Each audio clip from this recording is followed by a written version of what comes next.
Today, we're going to dive into something pretty wild, a surprising, almost hidden connection between one of the oldest ideas in mathematics and the super modern world of data science. Right? We all remember the Pythagorean theorem from school. Good old a squared plus b squared equals c squared. But what if I told you that same exact idea applies to probability? I mean, how could that possibly work? You're not measuring lines and angles, you're measuring likelihoods and distributions. So, to even begin to build a Pythagorean theorem for statistics, we have to figure out our ingredients. We need to find statistical stand-ins for the three key parts of the original.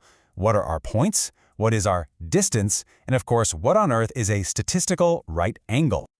First up, the points. In this weird new geometric world, our points aren't just dots. They are entire probability distributions. Think of a bell curve or any other chart that shows you the chances of different things happening. So for our triangle, we're going to need three of them. Let's just call them P, Q, and R. Okay, great, we've got our points. But now, how do we measure the distance between them? You can't just pull out a ruler here. We need some kind of statistical yardstick. The tool for the job is called Bregman divergence. Now don't let the name scare you. Forget the complex math for a second, and just picture a smooth, bowl-shaped curve. The Bregman divergence is literally just the vertical gap between that curve and a straight line that's just touching it at one point. It's a really clever, geometric way to measure a difference. But here's a weird quirk, something you really got to wrap your head around. This is not distance like we normally think of it. It's asymmetrical. The divergence from P to Q is not the same as the divergence from Q to P. Think of it like a one-way street. It's a directed measurement. It depends on your starting point. And this is where things get really cool. If you've ever touched machine learning, you've probably heard of something called KL divergence, Kullback-Leibler divergence. Well, it turns out that for a huge number of statistical models, KL divergence is just one specific example of Bregman divergence. They're basically the same thing. So we have our points, and we have our special one-way distance.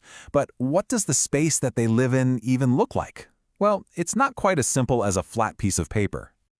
This statistical space is fascinating because you can describe it in two completely different but totally complementary ways. The first way is kind of the obvious one. You just describe the space by its points, using what we call theta coordinates. Simple enough. But then, there's this other way, a completely different, sort of upside-down perspective. Instead of describing the space by its points, you can describe the exact same space by using the slope of the tangent lines at every single one of those points. This gives you a totally different set of coordinates, which we call eta coordinates. Same space, just a different way of looking at it. And these two systems, the primal theta world and the dual eta world, are mathematically joined at the hip through something called a Legendre transformation. Look, the main thing to get from this is that these two systems are like two sides of the same coin. They contain all the same information, just expressed differently. Okay, this brings us to the final piece of our puzzle. We have points, we have distance. So how in the world do you define a right angle in a space that has two totally different ways of looking at it?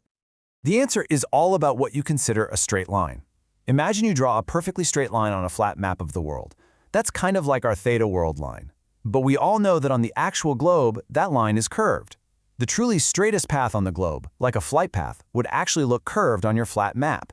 That's our eta world line. And that is how we get our right angle. We call it orthogonal when one of these theta world straight lines crosses one of the eta world straight lines at a perfect 90-degree angle. It's the intersection of two different kinds of straight. Okay, quick recap. We've got our points, which are probability distributions. We've got our distance, which is Bregman divergence. And now we have our weird dual world right angle. All the pieces are on the board.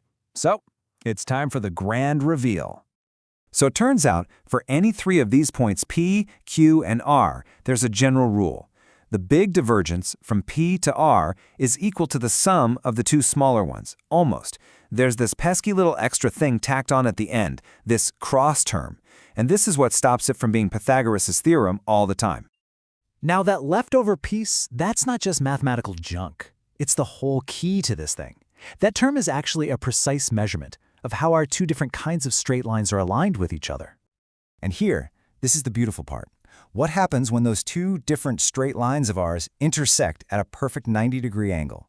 When they're orthogonal, poof, that entire cross term just poof, becomes 0. It completely vanishes from the equation. And when that term is gone, what are you left with? You're left with this: pure, simple elegance. For a statistically right-angled triangle of distributions, the divergence of the hypotenuse is exactly the sum of the divergences of the other two sides, a generalized Pythagorean theorem for the world of data. Okay, that's super cool, right? But you might be thinking, so what? Is this just a neat party trick for mathematicians, or does this hidden geometry actually matter in the real world? Oh, it absolutely matters. Take a method called empirical likelihood. It's a way for statisticians to make inferences from data by finding the probability distribution that's closest to what they've observed. Well, it just so happens that the very structure of this problem creates that perfect orthogonal grid we just talked about, which means the Pythagorean theorem applies automatically. It's like a geometric cheat code that gives researchers a massive shortcut to the right answer. You see, this isn't really about triangles at all. It's about having this hidden geometric map, a map that gives researchers this incredible framework, a new language, to simplify and solve problems that would otherwise be incredibly complex. It's just a deeper way of seeing the true shape of data. And it all comes back to one thing: a single ancient idea, the right-angled triangle, that somehow reveals this profound, hidden structure in the very nature of modern information itself. And that just has to make you wonder, right? If this incredible, elegant geometry was hiding underneath something as common as statistics, what other hidden patterns, what other secret geometries are shaping our world right under our noses, just waiting to be discovered?